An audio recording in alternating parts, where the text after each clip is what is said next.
Police ધારે તો લોકોને મૂર્ખ બનાવી પોતાની દિગંબરતા છુપાવતી હોય છે તે સુરતના ચિરાગ ગોટીના વરઘોડા પરથી સમજી શકાય તેમ છે। આજે પોલીસના માથે તિલક અને ફૂલનો વરસાદ વરસાવી રહેલા ભોળા નાગરિકોને ક્યાં ખબર હતી કે ખરેખર ચિરાગ ગોટીનો વરઘોડો ગૌરવની વાત નથી પરંતુ પોલીસ માટે નાલેસીની વાત છે।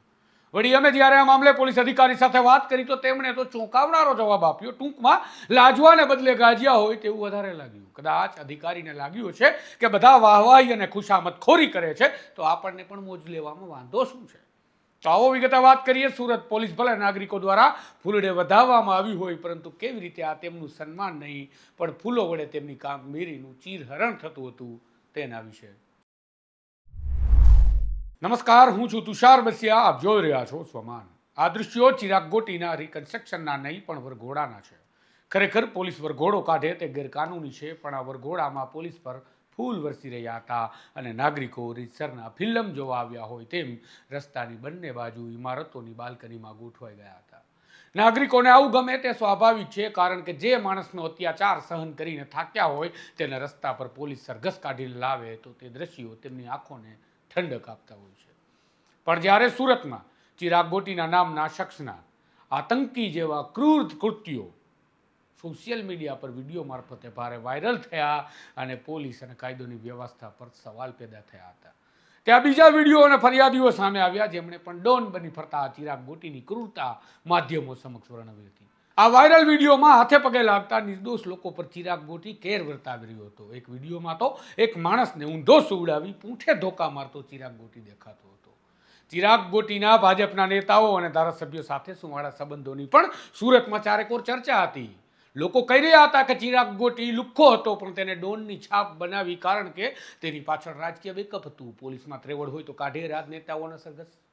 અને હવે ચિરાગ ગોટીની વિરુદ્ધમાં ગુના નોંધાઈ રહ્યા છે અને પોલીસ કાર્યવાહી કરી રહી છે પરંતુ સવાલ એ છે કે પોલીસ અત્યાર સુધી શું કરતી હતી? કેમ પોલીસે અત્યાર સુધી ચિરાગ ગોટીના આતંકને ડામવા કોઈ કાર્યવાહી નહોતી કરી? ક્યાંક એવું તો નહોતું ને કે પોલીસ પાસે ચિરાગ ગોટીની ફરિયાદો કરવા જવાવાળા લોકો પણ પોલીસથી ડરતા હતા અથવા તો ચિરાગની વગથી ડરતા હતા, રાજનેતાઓની વગથી ડરતા હતા અને વિચારતા હતા કે ચિરાગમાંથી નીકળવા જતા પોલીસમાં ક્યાંક આપણે ભેરવાઈ ન જઈએ। ખેર, હવે વાત કરીએ પોલીસે કાઢેલા વરઘોડાની। તો આ વરઘોડો સૂચવે છે કે સુરત પોલીસ પોતાની નિષ્ફળતા છુપાવવા અને નાગરિકોના રોષને ડામવા માટે આવું નાટક કરી રહી છે। ખરેખર તો આ તમામ પોલીસ અધિકારીઓ અને કર્મચારીઓ પણ કાયદાની ભાષામાં આરોપી છે કેમ કે તેમને કાયદો હાથમાં નથી લેવાનો, તેમને કાયદાનું રક્ષણ કરવાનું છે પણ તેમને કાયદો હાથમાં લીધો છે, કાયદો તોડ્યો છે। આ દ્રશ્યો તમે જે જોઈ રહ્યા છો તે માનવ અધિકારનું હનન છે, કોર્ટના આદેશોની અવમાનના છે, દેશની સર્વોચ્ચ અદાલતની પણ પોલીસે અવમાનના કરી છે।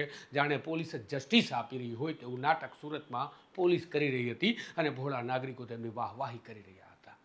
પરંતુ ખરેખર કોઈને સવાલ ન થયો કે ચિરાગ ગોટી આટલો મોટો થયો ત્યાં સુધી પોલીસ ક્યાં હતી? કેમ તેને વહેલા જ કાયદાના પાંજરામાં પૂરી કોર્ટ સમક્ષ મોકલવામાં પોલીસ નિષ્ફળ રહી હતી?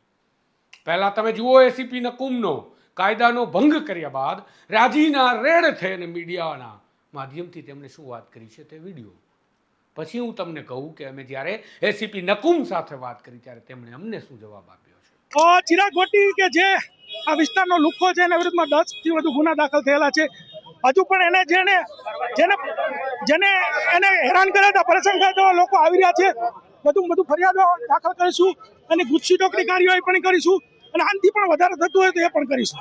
કેટલો લોકો કેવી રીતે જોડાયા આજે ગુનાહિત ઇતિહાસમાં પહેલીવાર આટલા બધા લોકોને એનાથી ખૂબ ત્રાસ હતો। એ બતાવે છે કે લોકો જે વિડીયો બહાર આવ્યા હતા એનાથી લોકોમાં એક જન આક્રોશ થયો હતો અને લોકો કહેતા હતા કે એનો વરઘોડો ક્યારે નીકળશે, તો આજે પણ નીકળ્યો ને હજી જેટલા ગુનામાં આવશે એટલા વખત વરઘોડો એનો કાઢવામાં આવશે। તો તમે જોયું કે એસીપી નકુમ સહિતના પોલીસ અધિકારીઓ કેવા રાજી હતા, જાણે તેઓ મોટું તીર મારીને બેઠા હોય તેવી વાત કરી રહ્યા હતા। ખરેખર તો તેઓ આ ગુનાહિત કાર્ય કરી રહ્યા હતા કારણ કે દેશનો કોઈ કાયદો પોલીસને આવી સત્તા નથી આપતો। આ બાબતે જ્યારે અમે એસીપી નકુમનો સંપર્ક કર્યો ત્યારે અમે સવાલ કર્યો કે આ વરઘોડો હતો કે રિકન્સ્ટ્રક્શન? તો તેમનો જવાબ હતો કે વરઘોડો, તમે જે સમજો તે। પછી એસીપી નકુમ કહે છે કે પબ્લિકના રોષને શાંત કરવાની આ કાર્યવાહી હતી। બસ આ જ વાત સૂચવે છે કે પોલીસે ભોળા નાગરિકોને મૂર્ખ બનાવી કાયદો હાથમાં લઈ વાહવાહી લૂંટી લીધી અને પોતાની નિષ્ફળતા સામે ન આવે માટે આફતને અવસરમાં પલટવા માટે વરઘોડાનું આ ડિંડક ઘુસાડી દીધું। વરઘોડા મામલે અગાઉ પૂર્વ ડીજીપી વિકાસ સહાય પણ કહી ચૂક્યા છે કે પોલીસ કાયદેસર રિકન્સ્ટ્રક્શન કરાવતી હોય છે. વરઘોડો શબ્દ તો મીડિયાએ આપ્યો છે, તો પછી સુરત પોલીસે વરઘોડો કાઢ્યો તેને આપણે શું સમજવાનું? આમાં ક્યાંય ચિરાગ ગોટી જેવા અસામાજિક તત્વોનો બચાવ કરવાનો જરાય આશય નથી. તેને તો કાયદાના સકંજામાં પોલીસે એવો ફિટ કરવો જોઈએ અને નક્કર પુરાવા પોલીસે એકત્રિત કરી કોર્ટ સમક્ષ રાખવા જોઈએ, જેથી તેને આકરામાં આકરી સજા કોર્ટ આપી શકે. પરંતુ પોલીસ કાયદો હાથમાં લેવા લાગે અને તેની આપણે વાહવાહી કરવા લાગીશું તો સામાન્ય નાગરિકો માટે આ કેટલું ભયાનક સાબિત થઈ શકે તેમ છે તેની આપણે કલ્પના કરી શકીએ છીએ. આપણે નકલી એન્કાઉન્ટર જોયા છે, ખોટા કેસ થતા જોયા છે અને રાજકીય ઇશારે નિર્દોષ લોકોને પીડા આપતા પણ જોયા છે. આપણે આવી વાતોને પ્રોત્સાહન આપવાના બદલે પોલીસની જવાબદારી અને તેમની ચૂક પર સવાલ પેદા કરવો જોઈએ, નહીં કે પોલીસના આવા ગેરકાનૂની કહી શકાય તેવા કામને બિરદાવવું જોઈએ. કેમ કે પોલીસને કાયદેસર કામ નથી કરવું, પબ્લિકના રોષને શાંત પાડી પોતાની દુકાન ચાલુ રાખવી છે તેવું એસીપીના આ નિવેદન પરથી સ્પષ્ટ સમજી શકાય છે. અને જો આવું ને આવું ચાલ્યું તો તમારા વિરુદ્ધ પણ દબાણ પેદા કરાવી રાજનેતાઓ તમારો વરઘોડો ક્યારે કઢાવી નાખશે તેની તમને પણ નહીં ખબર પડે. પોલીસ અધિકારીઓએ પણ સમજવું પડશે કે રાજકીય દબાણ હોય કે રાજકીય નેતાઓ જે પ્રકારે પહેલાં તો જેમને છાવરે છે એને મોટા કરે છે, પછી ભીસ પડે ત્યારે કહી દે છે કે અમને ખબર નથી આ કોણ છે, અને ત્યારે જે નાગરિકોનું દબાણ સર્જાય છે ત્યારે પોલીસ પોતાની આબરૂ બચાવવા માટે જે કંઈ પણ કરે છે તે કાયદેસર કરવું જોઈએ. કારણ કે સૂચના તો કોઈ પણ આપી દેશે, આ દેશના ન્યાયતંત્ર સમક્ષ જો તમે ખડા થઈ જશો તો તમને બચાવનારું કોઈ નહીં આવે ને તમને સૂચના આપનારા સૌથી પહેલાં રસ્તો મેળવી અને ભાગી જશે. આપણે પોલીસ દ્વારા મારવાની ઘટનામાં કેટલાક કિસ્સાઓ જોયા છે અને એ કિસ્સામાં કોર્ટના આદેશો જોયા છે અને એ કિસ્સામાં પોલીસને સજા થતી પણ આપણે જોઈ છે. તો પોલીસે પણ સમજવું જોઈએ. બાકી તમને ફાવતું હોય અને કરવું હોય અને કાયદાની વાત કરી ગેરકાનૂની કામની સાથે તમને મજા આવતી હોય તો અમને કોઈ તકલીફ નથી. નાગરિકોને પણ લાગતું હોય કે આ ચિરાગ ગોટીને આ પ્રકારે ન્યાય કાર્યવાહી કરી અને તમે મેળવી લીધો છે તો નહીં. ચિરાગ ગોટીને સામે લડવું છે, તેની સામે ન્યાય લાવવો છે, તેને આકરામાં આકરી સજા અપાવી છે તો પોલીસે તપાસ કરવી જોઈએ, મજબૂત કાગળો તૈયાર કરવા જોઈએ, ન્યાયતંત્ર સમક્ષ મજબૂત પુરાવા લાવવા જોઈએ. ચિરાગ ગોટીનું જે તમામ સામ્રાજ્ય છે તેને નેસ્તો નાબૂદ કરાવવું જોઈએ.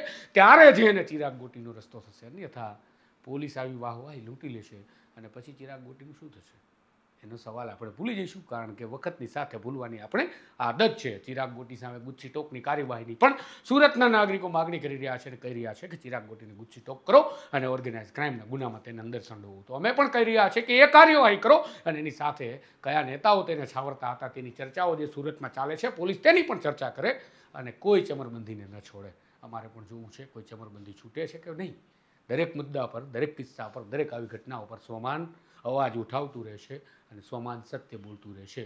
તમારું શું માનવું છે કમેન્ટમાં જરૂરથી જણાવજો અને સ્વમાનની ચેનલને જો તમને પસંદ છે તો સબસ્ક્રાઈબ કરવાનું ભૂલતા નહીં. નમસ્કાર.